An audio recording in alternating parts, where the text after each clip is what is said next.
Good morning students. आज हम class 10th biology का next chapter heredity and evolution start करेंगे। काफ़ी इम्पोर्टेंट टॉपिक है, काफ़ी इम्पोर्टेंट चैप्टर है और मार्क्स भी अच्छे खासे आते हैं इससे।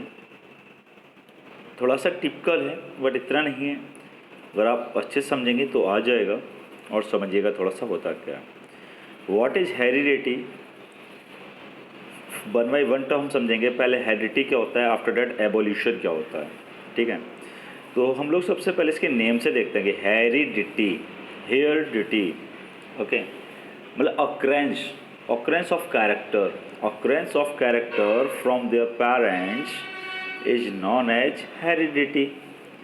हम लोग जो भी कैरेक्टर्स अपने पेरेंट्स से अकर करते हैं, यार हमारे अंदर जितने जो भी कैरेक्टर्स आते हैं, मीन्स हमारे अंदर का मीन्स है यहाँ पे जितने भी लिविंग थिंग्स हैं, चाहे वो माइक्रोब्स हो या प्लांट्स हो या फिर एनिमल्स, लार्ज एनिमल्स हो, स्मॉल एनिमल्स हो, जितने भी थिंग्स उनमें उनके पेरेंट्स से आ रहा है बाई जेनेटिकली,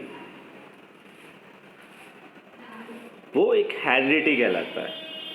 यहाँ पे और भी टर्म्स आ जाते हैं कि जेनेटिकली भी है, हम लोग एनवायरमेंटल भी अचीव करते हैं, एनवायरमेंट से भी अचीव करते हैं, अपने सोशोलॉजी भी अचीव करते हैं। बट एक यहाँ पे एक नॉर्मल समझते हैं और डीपली और अंदर हम टॉपिक में चले गए तब देखते हैं हेरिडिटी है क्या टर्म, कि जितने भी चेंजेस, जो भी कैरेक्टर्स हमारे पेरेंट्स से हम लोगों में अकर होते हैं, that is known as heredity. Evolution क्या है, यही भी माइनर डिफरेंस है। दोनों में चेंजेस अकर होंगे, हमारी बॉडी में दोनों में चेंजेस आते हैं। एवोल्यूशन क्या है, एवोल्यूशन मीन्स मतलब एवोल्यूट करना, कि किसी भी और किसी अपने आप को कितना एवोल्यूट कर लिया हुआ है, कितना चेंज कर लिया हुआ है।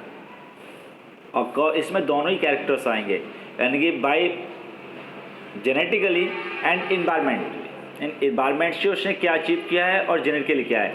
इसमें क्या होता है कि it is a slow process, many more generation, after that many more generations some species occur a new difference, that is known as evolution। like that जैसे ह्यूमन की बात करते हैं, हम लोग पहले look like as a chimpanzee जैसे दिखते थे, ठीक है ना। हम लोग चिंपैंजी नहीं थे, चिंपैंजी जैसे दिखते थे एक्चुअली। ओके, तो याद रखना, हम लोग को कहा गया कि हम लोग जैसे मंकीज या चिंपैंजी उनसे वो है नहीं, ह्यूमन का स्पीसीज अलग था। नहीं तो सारे आज चिंपैंजी कोई नहीं होते, सब कन्वर्ट होकर ह्यूमन हो गए होते, चिंपैंजी बचते ही नहीं। चिंपैंजी लुक लाइक चिंपैंजी जैसे थे बट चिंपैंजी से एवोल्यूट नहीं हुए हैं, लेकिन वैसे ही दिखते थे। हमने अपना को एवोल्यूट कर लिया, एक लाइक ह्यूमन हम लोग अलग तरीके से दिख रहे हैं, वो लोग वैसे ही हैं। तो यहाँ पे अब सबसे पहले जैसे एक वर्ड आया चेंजेस, ऑकरेंस ऑफ चेंजेस, तो चेंजेस का एक अलग टर्म है वेरिएशन। ओके, वेरिएशन कैरेक्टर्स, हम लोग जो भी कैरेक्टर्स हमारे, यानी वेरिएशंस क्या होता है, the occurrence of differences among the individual is known as variations. जितने भी डिफरेंसेस एक इंडिविजुअली किसी पर्सन में जितने भी डिफरेंसेस अकर हो रहे हैं, that is known as variation, यानी कि चेंजेस जो भी हो रहे हैं, दैट वो उसको हम बोलते हैं वेरिएशन। चेंजेस जितने भी होते हैं वो that is known as also variations. Changes is also known as variations, को वेरिएशंस कहते हैं। ओके, यहाँ से स्टार्ट करते हैं टाइप ऑफ वेरिएशन। इन नोट्स को आप लोग अपनी कॉपी में नोट में बना भी लीजिएगा प्लीज़। टाइप ऑफ वेरिएशन क्या है, वेरिएशन जैसे भी मैंने बताया था कि वेरिएशन जो चेंजेस हैं वो दो तरीके से होता है, एक तो जेनेटिकली होता है और एक इन्वायरमेंटली होता है। ओके, तो यहाँ पे जो types of variation, two types, एक सोमेटिक वेरिएशंस और एक होता है germinal variations. Somatic variations and germinal variations, इनमें डिफरेंसेस समझिएगा कि डिफरेंसेस क्या हैं, उसका वर्क क्या है। एक टर्म्स और मैंने आपको शायद लास्ट वीडियो में बताया था कि हम लोग जब हेरिडिटी एवोल्यूशन स्टार्ट करेंगे तो यहाँ पे कुछ डिलीटेड सिलेबस हुआ है, जिसमें से थ्योरी ऑफ एवोल्यूशन को डिलीटेड कर दिया गया है। इसके पहले चैप्टर आपका था कंट्रोल एंड कोऑर्डिनेशन, जिसको भी डिलीटेड किया हुआ है, तो इस वजह से उस चैप्टर के हम लोगों ने स्टडी नहीं किया हुआ है। हम लोग डायरेक्ट पहुँचे heredity and evolution, after that पढ़ेंगे हम लोग रिप्रोडक्शन। ओके, तो आप लोग एक बार डिलीटेड सिलेबस देख लीजिएगा, अगर नहीं हो तो कमेंट बॉक्स में मैसेज कर दीजिए, तो मैं आप लोगों को सेंड कर दूँगा। तो अब यहाँ पे देखते हैं कि सोमेटिक वेरिएशंस और जर्मिनल वेरिएशंस में क्या differentiation, what is somatic variation, what is germinal variations. देखिए, somatic, these variations are caused by the environmental. जैसे मैंने अभी जस्ट आपको बताया, एक्सप्लेन किया कि दो तरीके से चेंजेस आते हैं हमारे अंदर, एक तो इन्वायरमेंटली और दूसरा जेनेटिकली। जैसे कैसे नॉर्मल समझ लो, ह्यूमन का बच्चा ह्यूमन ही है, एनिमल्स का बच्चा एनिमल है, तो ये जेनेटिकली है।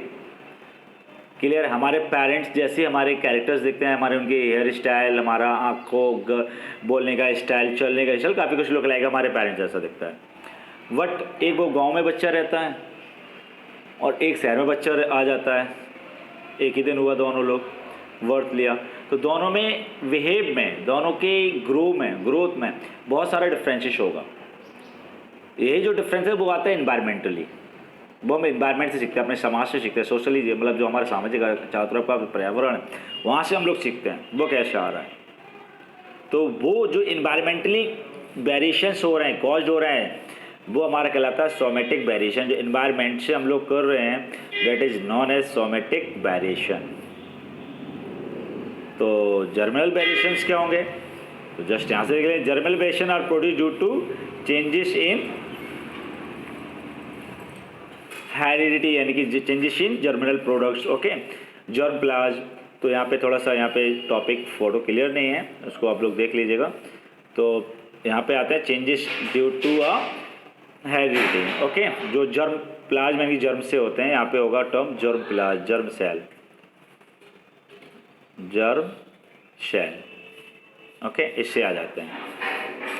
क्लियर है। नेक्स्ट टॉपिक हम लोग इस पे देखते हैं कि किस तरीके से कैरेक्टर्स हैं वो हमारे हो रहे थे और अचीव करते हैं हम लोग। ओके, जैसे यहाँ पे टॉपिक है, since germ cells participate in reproduction of this variation also called the genetically variation. जो जर्म सेल हैं वो पार्टिसिपेट करते हैं इसमें, जर्म सेल रिप्रोडक्शन में हेल्प करते हैं, तो वो वेरिएशंस कहलाता है हमारा जेनेटिकली वेरिएशन। इस चीज़ को याद रखिएगा, वो that is known as genetical variation. यही डिफरेंसेस है somatic variation and genetical variation. किस तरीके से एक किसी भी ऑर्गेनिज्म में कैरेक्टर्स जो है वो अक्रेंश होते हैं, किस तरीके से कैरेक्टर्स ट्रांसफर होते हैं, किस तरीके से कैरेक्टर पहुंचते हैं, किस तरीके से उसमें एक्यूमुलेशन हो रहा है वेरिएशंस का। यहाँ पे हम थोड़ा सा डायग्रामेटिकली एक देखते हैं, डायग्राम को भी ड्रॉ करना होगा आपको। जैसे देखते हैं यहाँ पे एक ह्यूमन है नॉर्मल, ठीक है ना, इसके बाद उसके दो बॉयज होते हैं, इसके कैरेक्टर जो है ना उसके इस पार्ट्स में आए, इसके कैरेक्टर इस पार्ट्स में आए, एक नॉर्मली समझ रहे हैं हम लोग, ठीक है ना। तो जो कैरेक्टर्स वन पर्सन से दूसरे पर्सन में आ रहे हैं वो कैरेक्टर तो उनके पास रहेंगे, लेकिन उस इन्वायरमेंट से जो अचीव किए होंगे ना वो कैरेक्टर्स उनके पास आएंगे और वो कैरेक्टर्स नेक्स्ट जनरेशन में जाएंगे। नहीं समझे, मतलब हमारे पिताजी गांव में रहते हैं, उनके अंदर गांव वाले जो भी कैरेक्टर्स थे उन्होंने अब उनसे मैंने जन्म लिया, मेरे पास सारे कैरेक्टर्स आए, ठीक है, वो सब कैरेक्टर्स मेरे पास। अब मैं वहाँ से हट के शहर में आ गया, तो मैंने शहर से कुछ नया अचीव किया ना, तो मेरे पेरेंट्स वाले जो कैरेक्टर थे वो मेरे बच्चे में तो जाएंगे क्योंकि मेरे थ्रू पहुँचेंगे, बट मैंने जो अचीव किया वो भी कैरेक्टर्स ट्रांसफर होंगे। यानी भाई जेनेटिक